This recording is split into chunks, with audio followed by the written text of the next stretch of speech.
La política es cultura, porque todo es cultura y porque somos radio. Radio Cultura. fmradiocultura.com.ar.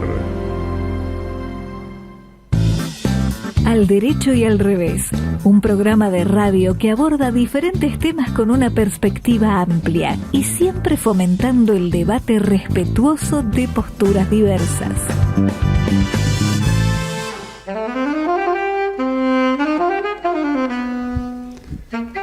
Hola, ¿cómo andan? Programa número 359, programón número 359 de Al Derecho y al Revés. Qué invitado que tenemos hoy.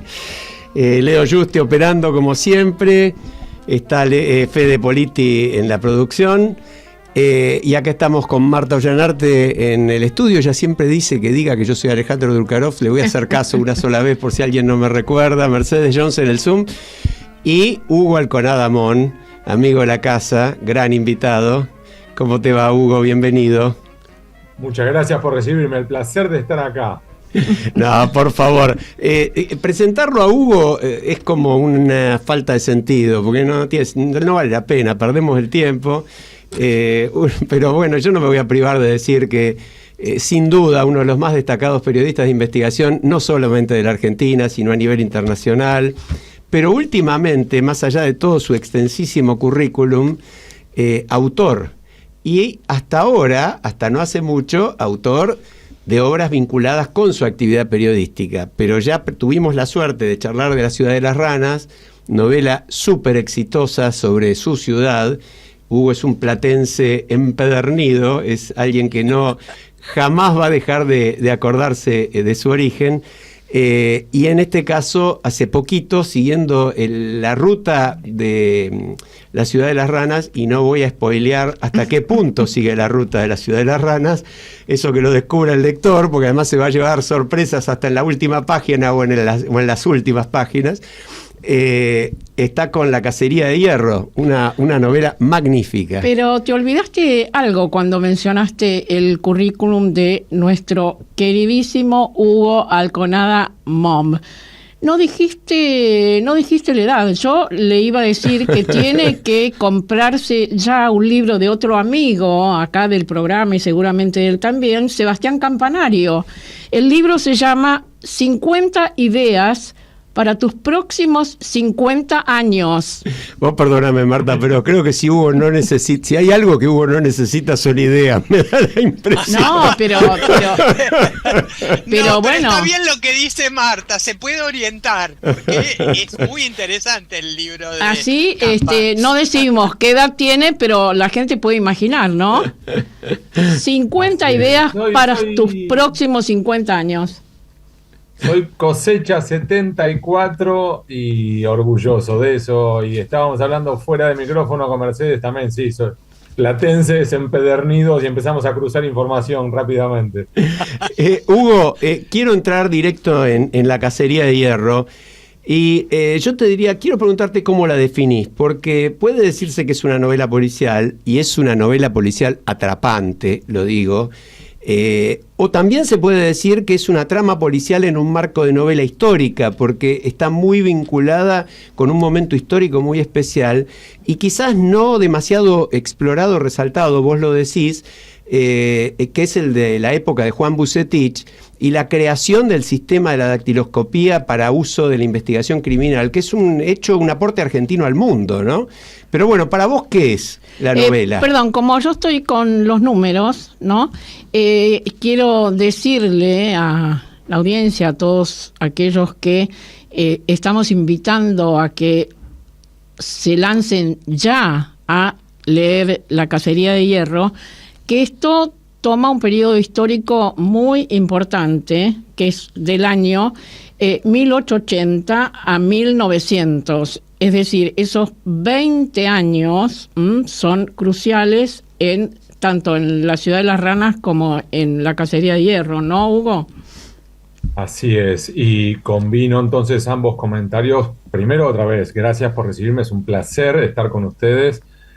Y lo que a mí me atrae mucho es ese periodo histórico, entre 1880 y 1900, es el periodo de la generación del 80, de una de las presidencias de Julio Argentino Roca, pero también de Carlos Pellegrini, de la crisis de 1890, la apertura de la Argentina al mundo y que cientos de miles de inmigrantes llegan a la Argentina, de la instauración de la ley 1420 que establece la educación pública, laica, gratuita y obligatoria en el país, que está la masonería en la puja con la iglesia por separar precisamente religión y Estado. Entonces, todo ese contexto para mí es excepcional porque fue, si se quiere, estableciendo los cimientos de la Argentina contemporánea. Y mucho de lo que somos hoy, para bien y para mal, viene germinando desde aquellos tiempos. Entonces, en línea con esto, a mí lo que definiría es, sí, es, por momentos me cuesta definirlo como una novela policial o una novela histórica o una novela de época. Y quizás la mejor acepción sería esa que dijiste, Alejandro, que es una trama policial dentro de una novela histórica. Perfecto. Dale, Mercedes. Sí, sí, me interesa mucho lo que acabas de decir, Hugo, porque justamente vos planteás que querés ver no solo la luz de la generación del 80, que hay algunas cuestiones que vos empezaste a investigar con la Ciudad de las Ranas y que fuiste teniendo en cuenta estos matices, estos grises de la generación del 80 y estas oscuridades. Así que compartir con la audiencia estas reflexiones tuyas. Porque estamos hablando, Mercedes, y me parece muy valioso tu punto. Una generación que fue conocida como la generación del 80, pero que también podemos abarcarla como el periodo del régimen oligárquico conservador. Y entonces podemos estar hablando del periodo histórico que alumbró la ley 1420 de educación, pero que también alumbró la ley 4144 de residencia. Y entonces es la misma generación que abrió las puertas de la Argentina al mundo y vinieron así nuestros abuelos y bisabuelos a forjar un futuro para ellos y para sus hijos en este territorio, y muchos lo hicieron muy bien. También es un periodo en el cual tenemos que aquel que venía sabiendo que tenía que cerrar la boca, agachar la cabeza y ponerse a trabajar. Entonces no tenía derechos laborales, no tenía derechos sociales, no tenía derechos políticos. Entonces el fraude era cantado y el fraude era patriótico y el voto era cantado. Entonces, en ese contexto, el que levantaba el dedito decía, momentito, yo acá quiero trabajar menos. Era afuera, al barco, lo devolvían a Europa. Y cuando aclaro trabajar menos, no estoy hablando de la vagancia. No, claro. Estoy hablando que, por ejemplo, la primera huelga que hubo fuerte en la ciudad de La Plata fue una protesta que desarrollaron en múltiples talleres de la ciudad de La Plata cuando estaba todavía en gestación, y lo que reclamaban era para que las mujeres y niños que trabajaban al mismo ritmo que los varones, 16 horas diarias, 7 días a la semana, por lo menos le pagaran lo mismo que a los varones, porque trabajaban por la mitad de la paga. O dicho de otro modo, teníamos a niños menores de 18 años trabajando 16 horas diarias, los 7 días a la semana, por la mitad de lo que le pagaban a un hombre. Entonces, impresionante. Ese era un contexto. Hugo, y en ese sentido, a mí lo que me gustó más de la novela, que te lo dije personalmente antes de la charla, es que en paralelo a todo eso que está presente, la novela te atrapa y te lleva buscando ese final. Yo soy bastante fan de las novelas policiales, desde Sherlock Holmes, pasando por Agatha Christie, o te diría, citando autor argentino, algunos maravillosos cuentos policiales de Rodolfo Walsh, por ejemplo. Y esto me atrapó de esa manera, pero al mismo tiempo iba, mientras leía, anotando y anotando, como hacía tiempo que no me pasaba. Y por ejemplo anoto: pobreza y abandono que no salían en la tapa de los diarios. Algún día más de uno elogiaría esta época, decís, sin conocer toda la verdad, o le haces decir a uno de tus personajes principales. Y haces una mención al óleo de Ernesto de la Cárcova, Sin pan y sin trabajo, que en el acto me lo acordé y lo fui a buscar, y le pido a la audiencia que lo busque, que googlee y vaya a ver ese óleo. Es deslumbrante. Tenemos los mismos tics, ¿eh? Yo también, cuando leí esto, fui a buscarlo. Por supuesto, uno lo ve y lo recuerda inmediatamente, y no podés dejar de asociar también esta obra con tantísimas pinturas de Berni, sí, ¿no? Tal cual. Tal cual.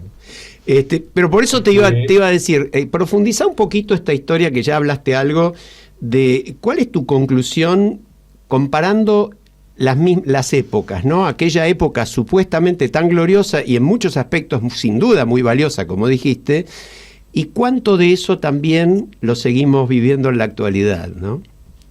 Pues creo que, en línea con esto que mencionabas, Alejandro, hay, como en todo periodo histórico, luces y sombras. Y entonces, así como esa generación fue capaz de impulsar políticas de Estado, como fue la separación de Iglesia y Estado, a su vez cometió tropelías, cometió desfalcos, y así es como, por ejemplo, se produjo la crisis de 1890, que llevó al colapso del entonces Banco Nacional, que después se restableció de otro modo como el Banco Nación, y al cierre del Banco Provincia durante 16 años. Y fue porque hubo un fraude monumental con un robo de créditos a sola firma. Entonces, podemos ir haciendo distintos puntos en los cuales esa generación también tuvo sus bemoles. Así como también mencionábamos antes las restricciones en los derechos políticos. No podía ir a votar cualquiera, y aunque fueran a votar todos, igual así iban a ganar algunos. Y entonces, para mí, el intentar hoy hacer un ejercicio de mirar hacia atrás, idealizando aquel pasado, nos impide comprender algunos de los desafíos que afrontamos. Y al mismo tiempo, esta idea de que hoy vivimos una grieta, por supuesto, pero en aquellos tiempos también. Uh-huh. Y si querés, hasta incluso el mirarnos al verdadero espejo y comprobar que en aquellos tiempos también había disputas, también había corrupción, también había grieta, y grietas que además se dirimían a los cañonazos. Y así es como hubo, por ejemplo, la revolución de 1890, la revolución del Parque, la revolución de 1893, pero aún así, pese a esas grietas, a esa diferencia, fueron capaces de alumbrar algunas políticas de Estado y consensuar algunas políticas de Estado, como por ejemplo la ley 1420. Entonces, prefiero en determinados momentos remarcar las luces, uh-huh, la ley 1420 o este hito que logró Juan Bucetich, que es cómo se podía desde la periferia, porque ya incluso en aquellos tiempos el hemisferio sur y el cono sur de América Latina en particular era ya considerado la periferia, sí, con respecto a Europa, era capaz de convertirse en el granero del mundo, era capaz de aportar descubrimientos de relevancia global. Y entonces, hoy, mirando hacia aquella época, podemos aprender mucho, siempre y cuando no la pintemos con una pátina de todo pasado fue mejor y todo era maravilloso. Y entonces, hay veces, y esto ya es un truco literario, en las cuales nosotros con una palabra o con una imagen podemos explicar mucho más que en una larga parrafada. Entonces, cuando yo menciono esa pintura de Ernesto de la Cárcova, lleva a quienes ya la vieron a comprender por completo lo que yo tengo en la cabeza, y a quienes no conocen la pintura, la googlean en el acto, en el telefonito, y ahí vislumbran. Que tal si cual. La Cárcova, tal cual.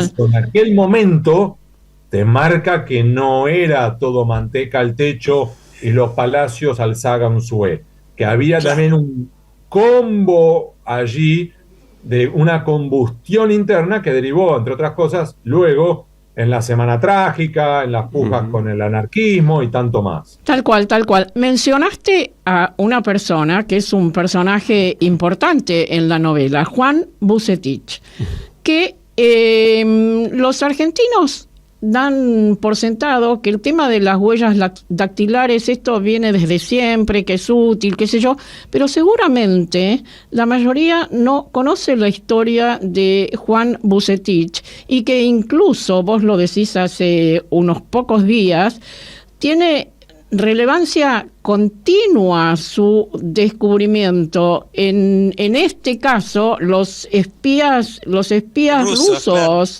que fueron, que estuvieron acá algunos años, tuvieron hijos, etcétera, se fueron, y en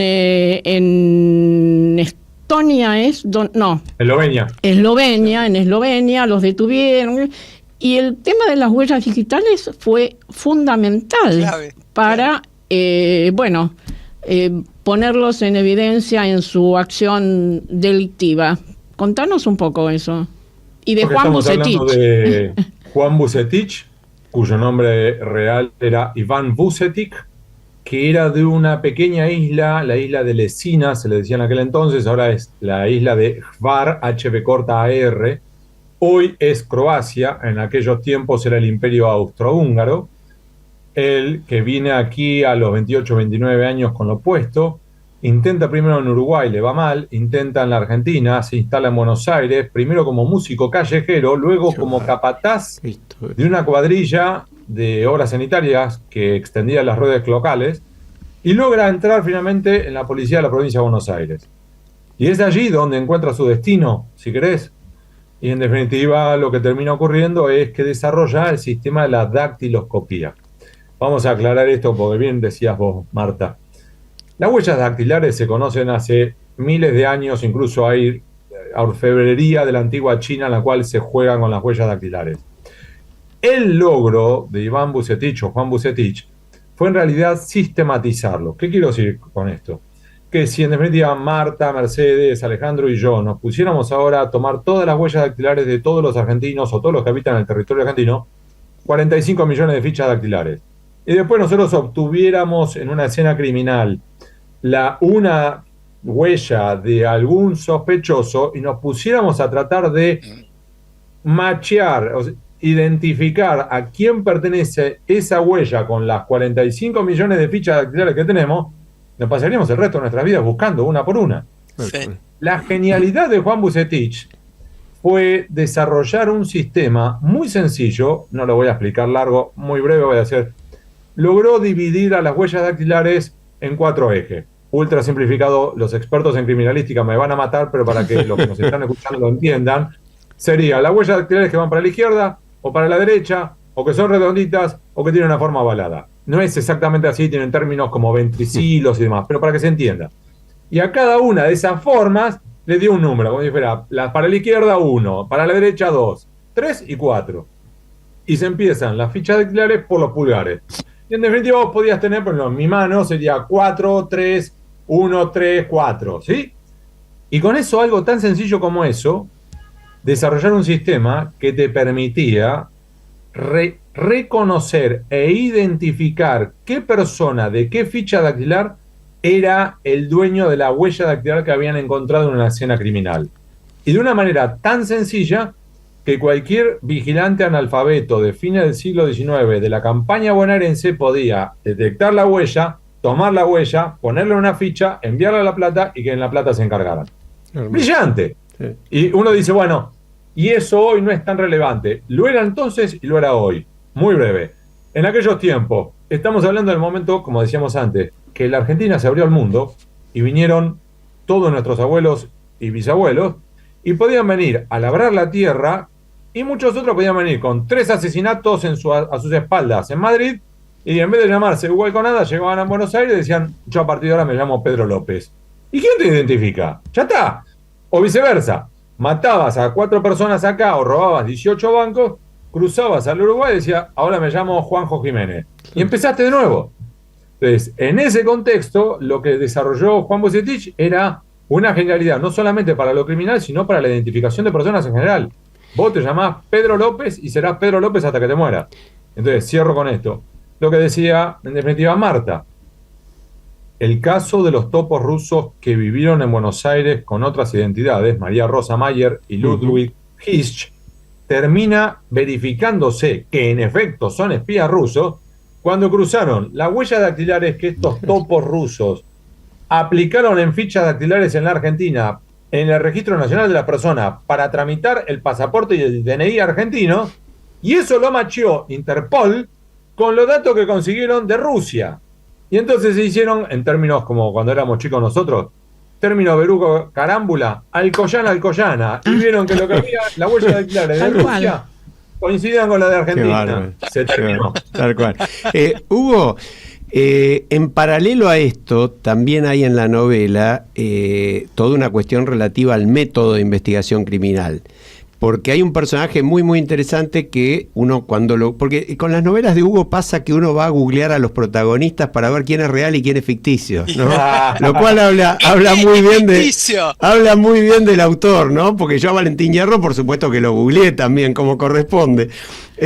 Antes de, bueno, y no voy a decir más nada para no spoilear. Pero Eduardo Álvarez, a quien vos rescatás allí, y lo rescatás con toda una base documental, a mí me impresiona de la novela de Hugo las 3 o 4 páginas de agradecimientos, porque demuestran el nivel de la investigación, ¿no? Que es impresionante. Estás hablando de una nueva forma de criminalística también en la Argentina, no solamente las huellas dactilares, ¿no? Porque contale un poquito a la audiencia de eso, sin spoilear la novela en sí. Si querés, en el fondo, Alejandro, estamos hablando de la eterna lucha entre el bien y el mal, y entre hacer lo correcto y el intentar el atajo. O si querés, en términos policiales, entre la policía brava, o en términos más actuales, la maldita policía, y la policía que intenta desarrollar un método científico, desarrollar una criminalística, aprender de sus errores y mejorar. Y entonces, esa puja eterna lo veíamos, por ejemplo, en la Argentina, y lo vimos en este caso. El episodio real fue un doble crimen ocurrido en Necochea, que arrestan a un sospechoso y en definitiva lo sometieron a tormentos, a premios ilegales y demás. Y de repente, porque esto no funcionaba, la jefatura de la policía en La Plata envía a resolver este crimen a Eduardo Álvarez, el que vos rescatabas recién, que fue, esto es en serio, posta, para los oyentes lo aclaro, fue el primer detective en la historia de la policía de la provincia de Buenos Aires. Y este hombre era amigo al punto del tuteo de Juan Bucetich en un momento, en un periodo histórico en el cual el tuteo era tan raro que a veces ni los padres con los hijos se tuteaban. Y estos eran tan amigos que se tuteaban. Y entonces lo que ocurre es que antes de viajar a Necochea a resolver este doble crimen, Álvarez le pide a Bucetich que le explique cómo funciona el sistema de la dactiloscopía. Y va al lugar del crimen, interroga por supuesto sospechosos, testigos, hace croquis, todo el proceso que él iba desarrollando de criminalística, y aplica por primera vez las huellas dactilares. Y entonces él verifica que lo que tiene Juan Bucetich entre manos es una genialidad, que es un proceso eureka. Entonces hay una frase maravillosa en una carta que Álvarez le escribe a Bucetich diciéndole: Juan, ha llegado el momento de darte la razón. Le dice: lo que tenés entre manos funciona, dale, avanzá. Vale. Entonces, para mí, este fue un caso que a mí me permitió aprender también mucho, y eso es uno de los aspectos que yo más disfruto de escribir estas novelas, que es para mí también un proceso de enriquecimiento, de aprender sobre, en este caso, de historia, de política, de criminalística, de técnicas de investigación. Ya sabemos cuáles son tus proyectos para los próximos 50 años. No, pero unas 50 novelas más. Ah, Marta, ¿te querés reír? Te presento el bosquejo de la siguiente novela. ¡Vamos! Te quería preguntar, vamos, me imaginé. Tenés, claro. Pero ahora yo quiero hacerle una... A ver, para, vi un tablero de ajedrez, mostrarlo de vuelta. No digamos más, como Charly García, say no more. Pero yo quiero que nos cuentes qué es eso que tiene además un nombre tan lindo. ¿Qué es La Pata Chula? Ay, qué bueno, sí. Asociado con la música. Exactamente. Y eso es uno de los varios guiños que incluí en la novela. Uno de los guiños cómplices fueron a varios amigos que aparecen por su nombre en la novela, que les pedí autorización y le digo: ¿te sumás? Te voy a dar un ejemplo. Hay un muchacho que es el que diseña un croquis, no vamos a espolear nada, que después se convierte en arquitecto. Ese muchacho, llamado Andrés García Olivares, es amigo mío. Ah, mirá vos. Desde eso hasta que integro un club de lectura, que nos reunimos hace ya 4 años, más de 4 años, que en un momento leímos a Fernando Aramburu, el autor, genial autor de un libro excepcional que es Patria. Y Los Vencejos. Maravilla. Que escribió Los Vencejos. Bien ahí, Marta. Bien. Los Vencejos hay un personaje que quedó con una pata dura / rengo o paticorto porque fue víctima de los atentados de Atocha. Y entonces el protagonista de la novela, a espaldas de su amigo, apoda a su amigo el Patachula. Y nos causó gracia y terminamos siendo en el club de lectura los Patachulos. Pero vos decís que son un grupo de vagos y vagas. Exacto, y como éramos los Patachulos, pero luego también se sumaron mujeres. Y entonces cuando se sumaron mujeres, decidimos ser el club Patachula de lectura. Uno de los libros que decís, porque leen más o menos 50 libros y comentan 50 libros por año. Correcto. Hay un reciente expresidente que él dijo que solo podía leer un libro por año. Mirá ustedes la diferencia que marcan, ¿no?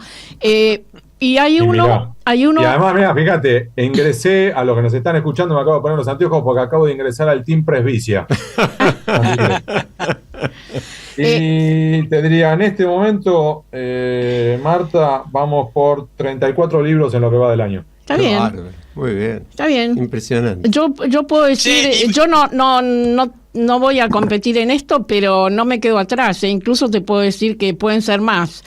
Pero te digo, mencionas uno que lo tengo ahí recién compradito porque me lo recomendaron, que leyeron ustedes el año pasado, el de Maggie O'Farrell. Que bueno, se llama Hamnet y tiene que ver también con Hamlet, con... Bueno, no... ¿Qué nota le pondrías a este libro? Que además lo podemos recomendar ya, porque nosotros habitualmente recomendamos libros. Además del de Hugo, ¿no? Obvio. Nosotros te diría que tenemos gustos, hombres y mujeres con gustos, recorridos y oficios muy distintos entre sí. Esos gustos muy distintos nos lleva a que hay libros que a mí me encantan y el resto no, y viceversa. Y eso es lo que enriquece la discusión, porque en la misma discusión de por qué te gustó y por qué no te gustó, claro, y qué viste y qué no viste en esa novela, a su vez terminás viendo cosas que antes no habías visto y nos termina a todos permitiendo aprender. Y aún así te diría que el año pasado los 3 mejores libros que por unanimidad fueron elogiados por todos, uno de esos 3 fue Hamnet de Maggie O'Farrell. Aclaro, es muy superior a otro libro de Maggie O'Farrell que es Retrato de Casada. Invito a los que nos están escuchando que vayan por Hamnet, no por Retrato de Casada. Ese libro es maravilloso. Lo tengo ahí para empezar. Lo voy a empezar hoy mismo. De hecho, Marta, en mi libro hay 2 frases con las cuales arranco la novela. La segunda es extraída de esa novela. A ver, léela. La muerte puede arrebatarnos a quienes amamos, pero el amor perdura más allá de la vida. Exacto. Hermosa. Hugo, yo sé que... Espera que yo le quiero decir... Estamos pasados, Mercedes. Bueno, dale. Nada, que se reúnen en bodegones, así que la gente de La Plata los busque, porque además se pueden sumar a la charla, se ríen mucho. Sí, nos reímos a carcajadas muy breves, porque sé que se tienen que ir. Antes lo hacíamos en casas, de cada uno, turnos rotativos, pero nos dábamos cuenta que el que hace anfitrión o anfitrión, al final está más pendiente de servir y de atender que de la charla. Entonces dijimos, no, esto se terminó. Entonces nos buscamos bodegones o clubes de barrio en las cuales hay ofertas y gastamos poco dinero, nos juntamos y arrancamos 8:30 de la noche hasta las 11:30 de la noche a reírnos, a tomar cerveza, a hablar sobre el libro. ¿Siempre en La Plata? ¿Siempre en La Plata? Sí. Y por supuesto. Qué lástima, me hubiera gustado sumarme. Bueno, alguna vez te puedo llamar. Y el miércoles pasado, por ejemplo, fuimos al Club Bransen, que es un club de barrio. Para que se hagan una idea, comimos milanesas a caballo con papas fritas y cerveza y gastamos por cabeza 10.000 pesos. 3 horas de risa por 10.000 pesos. Hugo, cuando yo dije que estábamos cortos de tiempo, en realidad pensaba en vos, porque te agradecíamos el tiempo que nos dedicamos, pero ya estamos pasados de eso. Te quiero simplemente leer, un oyente me dice, es verdad que uno va a buscar los personajes de las novelas de Alconada para ver si son reales o no. Algunos de pausa 1 y 2 también, dice el oyente. Parece Borges, ¿no? Y nos quedamos con las ganas de hablar, por supuesto, con Hugo de sus últimos artículos de investigación, pero yo le recomiendo a la audiencia que lean la investigación reciente sobre Santiago Caputo, que me pareció extremadamente interesante porque estás descubriendo un personaje que tras las bambalinas tiene un poder inmenso, para el cual agreguemos, como a tantos otros de la historia, nadie lo votó. Y la última, que me pareció espectacular, sobre el personal de Olivos, que presenció estos hechos de violencia y que seguramente van a saltar a la luz algunas declaraciones. Eso te pregunto al pasar. Vamos a hablar en la segunda parte del programa. Vamos a hablar, pero le pregunto a Hugo, ¿vos pensás que van a declarar gente del personal de Olivos sobre estos hechos de estas últimas investigaciones? Dependerá caso por caso. ¿Acaso algunas personas que no firmaron acuerdo de confidencialidad y que incluso acaso ya no trabajan allí estén dispuestos a hablar porque ya no tienen nada que perder? Alberto Fernández ya no es poder y ellos no tienen temor a perder un empleo porque ya lo perdieron. Pero aquellos que eventualmente trabajan allí pueden temer represalias, claro. Pueden ser convertidos en parias, y también esto puede ocurrir con militares, que entonces aquellos militares que dependan del acuerdo del Senado para ascender a rangos superiores, el declarar implica inmolarse. Entonces sería o pedirles la heroica o esperar el encubrimiento. Va a depender, por supuesto, caso por caso. No quiero ser injusto, porque hay personas que están dispuestas a decir y hacer lo correcto a pesar de las represalias que lluevan después. Habría auto y esperar. Habría que mandarles a Juan Bucetich, Eduardo Álvarez y Valentín Hierro para darles una mano, y un pedido personal mío, en la próxima no te olvides de Íñigo, aunque sea un ratito. Bueno, Hugo Alconada Mon, un lujo que nos dimos, muchísimas gracias por tu presencia. ¿Y cómo lo despedimos? Nos vamos a ir a la pausa musical con lo que silbaba Valentín Hierro cuando la novela se va terminando. El choclo. Un abrazo, Hugo, gracias. Gracias. Gracias a ustedes. Ya volvemos.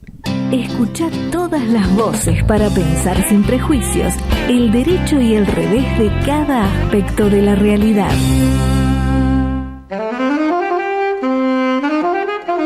Bueno, estamos de vuelta.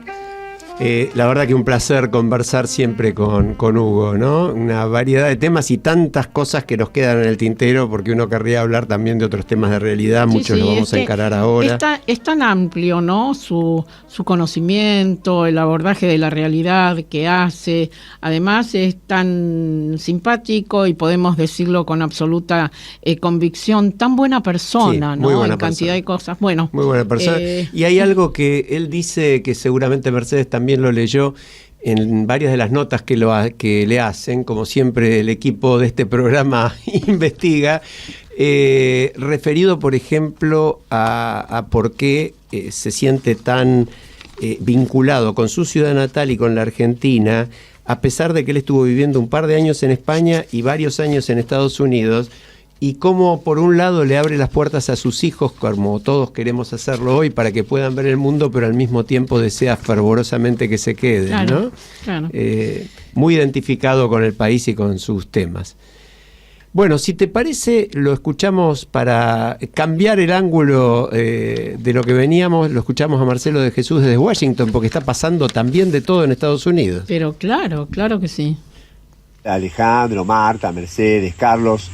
Comenzamos hoy con una nota de color. Estados Unidos volvió a liderar las Olimpiadas, esta vez en Francia, con 126 medallas, pero con una sorpresa. La cantidad de doradas se igualó con las de China, 40 para cada país. Un enorme avance de los orientales. Las próximas Olimpiadas serán, por tercera vez, en Los Ángeles en 2028. Y recordemos que Estados Unidos, junto a Canadá y México, serán los anfitriones de la Copa de Fútbol del 2026. El primer tema de la columna de hoy se refiere al ascenso de Kamala Harris en las encuestas. Se pueden clasificar a los estados de Estados Unidos en tres tipos. Aquellos donde ganarán seguro los republicanos, como Texas, los que ganarán seguro los demócratas, como California, y los estados hamaca o swing states, que son los que cambian de posición en cada elección. Kamala ya lidera en tres de estos últimos, como Wisconsin, Pensilvania y Michigan, por 4 puntos porcentuales, es decir, por encima del margen de error. Kamala le ha dado una gran energía a sus convocatorias, lo que se constata viéndola en sus discursos y en tal sentido ya rivaliza con Trump. Para Trump, en cambio, el cambio de candidato ha sido un problema. Algunos asesores suyos señalan que ya debería haber cambiado su enfoque para adaptarse a las circunstancias. Por ejemplo, Trump en una reciente reunión con donantes siguió hablando de que hay que pararle el robo, aludiendo a la elección del 2020, o se enredó sobre si la raza del actual vicepresidente es negra o india. La madre de Kamala Harris es india. Kamala eligió ya su vicepresidente y es el gobernador de Minnesota, Tim Walz. Todos los candidatos en danza eran blancos y hombres, para dar equilibrio a la fórmula. Pero la elección de Walz sorprendió un poco porque vino de un estado bastante demócrata y porque Walz le da mucho equilibrio ideológico. Kamala es considerada una progresista liberal y Walz también. Esto significa que los dos partidos, en lugar de ensanchar la base electoral, solo están profundizando sus propios grupos ideológicos. El segundo tema de la columna de hoy es la declaración de Google como monopolio. En realidad, la decisión del juez se refiere a prácticas monopólicas para asegurarse de que su buscador de Internet sea el único utilizado para los sistemas operativos. La sentencia sostuvo que Google suprimió la competencia al pagar miles de millones de dólares a operadores de web y fabricantes de teléfonos para poner su buscador como regla en los buscadores de Internet. La administración Biden inició una campaña muy dura contra las compañías tecnológicas con denuncias de monopolio y esta es la primera decisión importante. La decisión no fue tomada por un jurado sino por un juez. Y cuando la sentencia sea definitiva, el juicio debe continuar para determinar qué acciones deben tomarse para cumplir con la decisión. La sentencia puede ser apelada, pero ya tuvo sus primeras repercusiones. Warren Buffett vendió la mitad de las acciones de Apple y en su razonamiento parece ser que si esta demanda prosperó contra Google, las próximas pueden ser contra el gigante de teléfonos. Google enfrenta dos problemas más. El organismo regulatorio europeo inició una investigación sobre Google y el Departamento de Justicia norteamericano tiene otro juicio antimonopolio en septiembre sobre la práctica monopólica respecto a los avisos en Internet. Y con todo esto los dejo hasta la próxima columna. Gracias, Marcelo. Bueno, interesantísimos. Como siempre, muy interesante y además con dos grandes temas. Grandes temas. Empecemos por el primero que él menciona, el crecimiento, ¿no? El crecimiento en las encuestas de Kamala Harris, que muestra que la decisión que tomó Biden, impulsado o empujado, diría yo, por muchos demócratas, ha sido acertadísima. Sí, sí. Y Kamala, que estaba un poco en silencio, un poco recluida, de repente adquiere un protagonismo que cantidad de gente apoya y acompaña.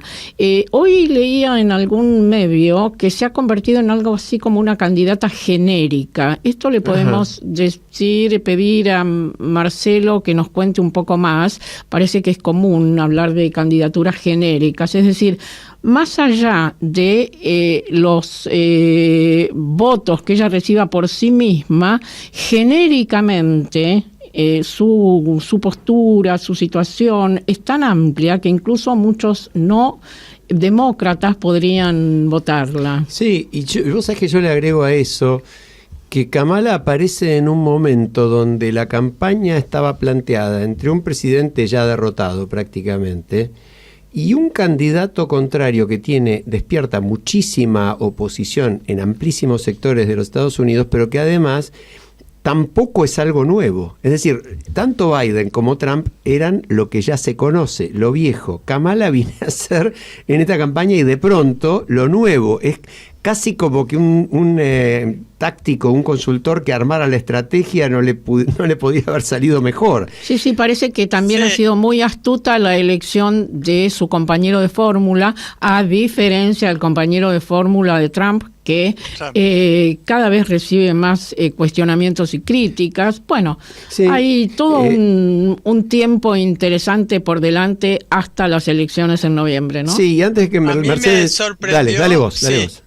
No, que me sorprendió escucharla, Kamala, la escuché en 2 ocasiones, el nivel de energía, la simpatía el cómo dialoga con el público, la ubica en un lugar como oradora que yo no imaginé que tenía, y es bastante sorprendente la reacción de Trump, que está enojadísimo porque tiene que empezar de nuevo, y es Claro. cierto, o sea, no puede seguir con el mismo discurso opositor que tenía con Biden, tiene que empezar a replantear estrategias, y eso lo tiene muy ofuscado, parece. Sí. Yo de todas maneras pienso que la situación es una situación totalmente abierta. Todos los analistas que conocen de Estados Unidos de la historia electoral Hay que ser prudentes. saben que hay que ser prudentes, saben que en general las elecciones norteamericanas se definen por poco margen y se definen en determinados estados, como bien decía Marcelo. Acá hay un análisis que el propio Marcelo nos agrega, dice, es cierto que Kamala puede atraer más gente, pero la pregunta es, ¿lo progresista que propone será aceptado por personas moderadas? Dice, Bernie Sanders, que es un líder de la izquierda más liberal de los demócratas, salió a aplaudirla, una señal del ala más liberal demócrata. Yo creo que todo eso es cierto.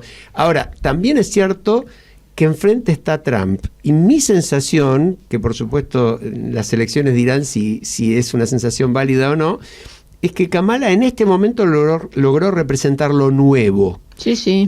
Veremos qué pasa, ¿no? Sí, tal Ahora, cual. el otro tema que Marcelo menciona es un tema muy importante y se podría decir jurídicamente muy importante, sí, y a nivel mundial, pero política y económicamente muy importante.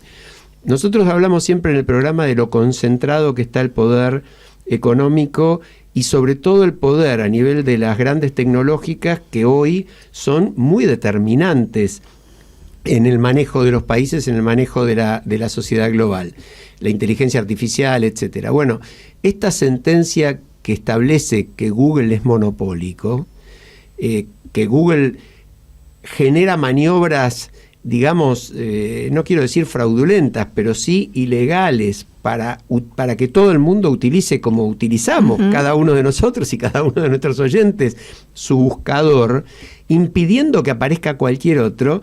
Esto implica, por supuesto, un direccionamiento. Ningún buscador es en sí mismo, entre comillas, objetivo, ¿no? Bueno, y esto que ya estaba en discusión en Europa, que el gobierno norteamericano se haya preocupado de ir adelante y que un juez lo haya receptado, si es una jurisprudencia que se consolida, puede implicar una desconcentración de poder. Muy interesante para tener en cuenta. Lo seguiremos tocando. Sí, dale, Marcelo. Y que Google no puede poner cualquier precio a los anuncios porque no tenía ninguna restricción. Entonces, de alguna manera, eso va a generar esta sana competencia que permite colocar los precios en un lugar razonable, ¿no? Sí, y pensándolo, hasta podría generar o podría ser un punto de partida, depende de cómo se maneje, para que la publicidad también se distribuya un poco más equitativamente, porque los medios tradicionales han ido perdiendo prácticamente toda su capacidad de captación de publicidad y también tiene que ver con esta presencia tan fuerte de los medios electrónicos. Sin duda. Bueno, en la Argentina no pasó nada, Marta, esta semana, ¿no? ¿Te das cuenta? El lunes pasado, cuando todavía el escándalo no se había desatado, todo el mundo sabe de qué escándalo estamos hablando. No, yo no, contame. Decíamos, bueno, ¿qué ocurrirá esta semana, no? Porque cada 7 días, que es cuando estamos nosotros, tenemos una realidad que, al decir de Tute, no sale de su asombro, ¿no? Sí. Y nos pone en presencia de situaciones realmente, no sé cómo definirlas, en el marco de lo absurdo, de lo terrible, de lo trágico. Sí, yo creo que toda esta historia de los hechos aparentes, y uno dice aparentes porque hasta que no haya una sentencia judicial tiene que decir aparentes, de violencia de género muy brutal del expresidente Alberto Fernández contra su pareja, contra Fabiola Yáñez, han generado también o demuestran también lo que es la hipocresía y el intento de aprovechamiento para su bolsillo de cada uno muchos de nuestros dirigentes, ¿no? Porque de repente se han preocupado por la violencia de género por ejemplo, este gobierno que si algo demostró es que no le interesaba mayormente, para ¿no? nada. No por el tema del Ministerio de la Mujer. Pero sacalo. le viene muy bien bárbaro, todo esto. bárbaro. La gente no hace más que hablar de este escándalo y bueno, otras cuestiones que tienen que ver con la gestión del gobierno quedan tapadas. Quedan tapadas, Pero déjame ¿no? terminar la frase, porque del otro lado, la otra gigantesca hipocresía es que las mismas, y digo mismas porque son dirigentes mujeres, dirigentes del kirchnerismo, que se callaron hace muy poco tiempo con respecto a Fernando Espinosa y que no las vi levantar banderas con un Alperovich condenado y preso. Exacto. De repente con Alberto Fernández, con el cual tenían igual una inquina y una pelea política, aprovecharon para decir hasta el disparate de Mayra Mendoza, que recordó a Lombroso diciendo tenía cara de asesino, más o menos, ¿no? Una cosa... Pero además... Parecía Hugo con la novela, ¿no? Que habla de Lombroso. Tal cual. Además, recordemos, este escándalo se descubre por casualidad. Absoluta. Por casualidad. Sí. Imaginemos por cuántas investigaciones casualidades, de corrupción. cuántas casualidades escondidas, tanto más graves o menos graves, pero similares a esta, debemos tener en esta realidad que nos asombra continuamente, ¿no? ¿Cuántas casualidades escondidas? A mí me asombra, y lo que más me asombra es que entre ustedes, que son así seguidores de lo legal, no tengamos una mínima idea de hasta que no lo condenen no es culpable, ¿no? Esto es lo primero. Me genera una sensación de mucha inquietud no tomarnos el tiempo necesario para dejar que se investigue y que vea qué sucedió realmente con Fernández, si efectivamente es golpeador, etcétera, ¿no? Pero es lo que se está haciendo, Mercedes, e inevitablemente la gente habla de todo esto y además se pregunta, bueno, ¿qué pasaba con el entorno y el no tan entorno, la cantidad de gente que trabajaba en la residencia de Olivos? No veían nada, no escuchaban nada. Es poco creíble todo esto, ¿no? No, a mí la respuesta de Hugo diciendo el tema del poder y el que te puede costar tu trabajo en un momento como el actual explica mucho del silencio que se viene arrastrando en distintas circunstancias, no solo ese, sino las conductas impropias de un presidente en el despacho presidencial, etcétera. Sí. Ahora, a mí lo que me azora, y creo que hay una frase que yo no me olvido por la imagen, esto que vos decías, Alejandro, las metáforas, ¿no? Cuando a uno le queda fuerte una imagen. Yo no me olvido de la frase de Alfonsín cuando habló de la fatiga moral, ¿no? Así como hay fatiga en el material, nuestro país tiene fatiga moral, nos pasa eso, llega un momento que no hay capacidad de asombro, nada te asombra, pero la no reacción de aquellos que tendrían que reaccionar tampoco te asombra, porque yo creo que está eso, ¿no? Es decir, como que hay una fatiga como diciendo, bueno, ¿qué podés esperar?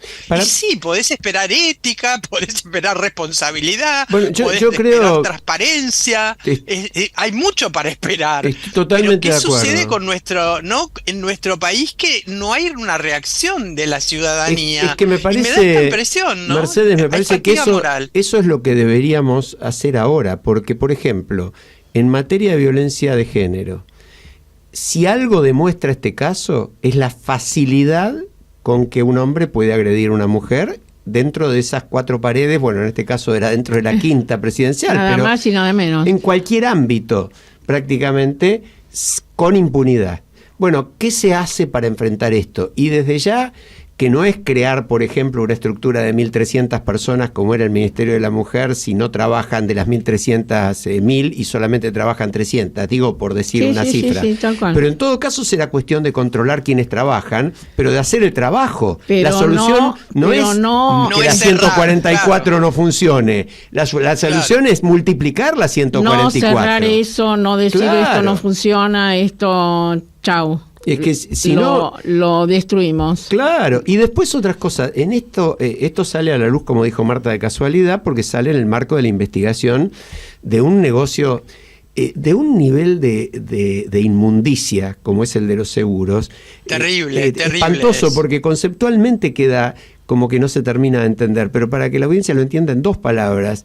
El presidente Fernández lo que decidió en un decreto es que todos los seguros del Estado se hagan con una sola compañía que es del Estado, cosa que yo me anticiparía a decir que está bárbara, porque ¿por qué diablos el Estado va a salir a contratar seguros con compañía privada cuando tiene una compañía aseguradora propia? Lo que pasa es que lo que está atrás de eso son las comisiones. Son las comisiones. Ahora, uno se pregunta, ¿algún tarado, con perdón, ¿no? se le puede ocurrir que los organismos del Estado necesitan un broker para contratar un seguro con una compañía de seguro del Estado? Bueno, obvio que no. Esta obviedad, aunque parezca mentira, no está dicha con tanta claridad en el debate público. Esto para nada, es porque un no negocio, se entiende eso. Claro, no se entiende. Esta es la clave del negocio. Entonces, ahora empiezan a salir los chats, los teléfonos secuestrados, tiemblan todos los que estuvieron en el medio. Hoy se lee en la investigación, los que salieron de hoy, son mensajes entre el señor Pagliano, que era el director o presidente de la Nación Seguros, de la compañía de seguros, tramitando las cláusulas del decreto para que esto le permitiera manejar mejor el tema de las comisiones. Su negocio. Y lo está manejando de repente hasta con la propia secretaria legal y técnica, Vilma Ibarra, hay transcripciones de chats con ella. Sí, sí. Bueno, yo no dudo de la honestidad de Vilma Ibarra, su trayectoria no parece indicar que haya ningún hecho de corrupción atrás, pero estaría muy, muy bueno que Vilma Ibarra explique cada uno de estos mensajes, ¿no es cierto? Que se explicara, tal cual. Porque estamos en una situación, y esto puede estar, como lo charlábamos con Marta en la previa, esto puede estar pasando hoy, porque hoy ¿en qué sentido? Si el otro día sale una noticia que dice que el presidente tiene registradas en su agenda 28 audiencias desde que asumió el cargo, 28 nada más, incluyendo las reuniones que tuvo con altos funcionarios de otros países que son públicas. Bueno, yo quiero saber qué pasa con todas las que no están registradas. Tal cual. Y quiero saberlo con todos los gobiernos, con los gobiernos provinciales, con los gobiernos municipales. Es decir, la tal transparencia. Cual. Y también la transparencia en todos los que de alguna manera están abocados a gestionar todos temas o algunos temas que resultan inquietantes. ¿Qué pasa con el poder de este joven Caputo, ¿no? 39 años, 2 hijos, lo define muy bien Hugo Alconada-Mon justamente en una nota que dice es mesurado y accesible, porque hay dos Caputos, el mesurado y accesible, sus amigos lo definen como un chico Starbucks, tranquilo, urbano y cosmopolita, con su laptop a cuestas, y el otro, es decir, la misma persona, pero su otra cara, se mueve en el mundo virtual con agresividad, entre serpientes y pistolas, es asertivo, lanza exabruptos y busca canalizar el enojo ciudadano a favor de su mayor cliente, Javier Milei. El doctor Jekyll. Exacto. Y Mr. Hyde. El doctor Jekyll y Mr. Hyde. Tal cual. Sí. Tal cual. Y no tiene cargo. Es decir, ni siquiera tiene una responsabilidad funcional en el Estado, ¿no? Bueno, estas son las cosas que no deberían pasar. ¿Por qué diablos los que lo votamos, los que les pagamos los sueldos, los ciudadanos que somos los que aportamos para que esto funcione, no tenemos derecho a saber qué es lo que pasa ahí adentro? No, tenemos derecho y hay una ley que protege este derecho. No la utilizamos y si queremos utilizarla nos niegan esa posibilidad. Tal cual. De esto también ha habido algún artículo estos días de Claudio Jacqueline, justamente donde habla de la opacidad en el manejo de cuestiones de Estado y la necesidad de transparencia, tan simple como eso, transparencia. Porque lo que es público es de todos. Vos tenías un apunte para hacer sobre el caso de Alberto Fernández. Bueno, por ejemplo, sí, que tuvo que renunciar a la presidencia del Partido Justicialista y que hasta el Club Argentino Juniors analiza quitarle el estatus de socio honorario. Pero también en esta realidad tan tan loca, ¿no? Que da elementos que algún escritor más que de ficción, de fantasía absoluta, diría, pero no puede ser esto. Es una exageración. Es una exageración, pero miren un detalle que descubrí hoy de casualidad, leyendo un diario, el nombre de la madre de Fabiola Yáñez. El nombre de la madre de Fabiola Yáñez. Miriam, sí, apellido de casada, Yáñez, pero sí, apellido de soltera, que viene a ser el segundo apellido de Fabiola, es Verdugo. Es decir, Fabiola es Fabiola Yáñez Verdugo, y se está convirtiendo en realidad en el Verdugo de Alberto Fernández, ¿o no? Qué loco todo, ¿no? Muy loco, muy loco. Igual creo que Alberto Fernández se ha convertido en su propio verdugo hace mucho tiempo, sí, empezando porque realmente no hay nadie que le pueda creer. Nadie. Ni los más allegados en este momento. Bueno, sin embargo, en el cohete a la luna se plantea, ¿no?, Horacio Berbisky como, en fin, relata el tema del ojo negro, que así se llama la nota, etcétera, ¿no? Horrible, ahí hay como una cuestión de excusas en un medio argentino por ahora. Que aclaremos, la nota otra vez en pasa español, ¿no? Lo mismo, nos tenemos que ir, pero pasa lo mismo que pasó con la fiesta de Olivos, ¿no? Primero no existió, segundo las fotos eran trucadas, bueno, ahora primero fue un codazo dormido, ahora fue una cirugía estética, vaya uno a saber cuál va a ser el invento. Nos tenemos que ir. Gracias por estar allí. Nos vamos hasta la semana que viene con el Nano Serrat. Nunca es triste la verdad, lo nunca, que no ¿no? tiene es remedio. Así es.